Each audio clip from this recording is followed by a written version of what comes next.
Je dois avouer que c'était globalement l'expérience la plus heureuse que j'ai jamais eue avec un casting. Le fait qu'on vienne me voir comme ça et qu'on me choisisse, j'étais évidemment très flattée.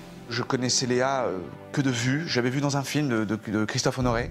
J'ai toujours trouvé qu'elle était, bon, déjà qu'elle était très belle et qu'elle avait quelque chose à l'image qui est indéniable. Elle n'avait jamais joué une fille comme Belle, mais je le percevais fortement quand je regardais les films dans lesquels elle avait joué.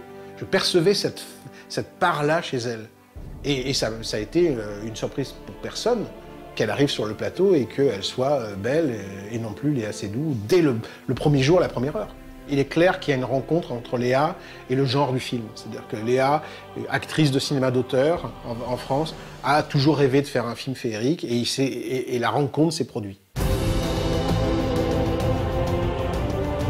Quand on utilise Vincent Cassel, on signe une espèce de pacte avec un diable, en tout cas un diablotin. C'est-à-dire que c'est pas un personnage lisse. Et je crois que c'était très important que je n'aille pas contre l'image de Vincent, surtout pas. Je veux dire, les gens aiment Vincent pour une bonne raison. J'étais très impressionnée, évidemment, de jouer dans un film avec un grand acteur comme lui. On est sur un mode, je crois, ludique entre nous. Et on ne passe pas 50 ans à se parler de ce que tu crois que je devrais faire ça comme ça. Pas du tout, c'est complètement... Les acteurs amènent quelque chose auquel je n'avais pas pensé et brusquement qui me fascine. D'ailleurs, c'est les moments que tous les cinéastes cherchent.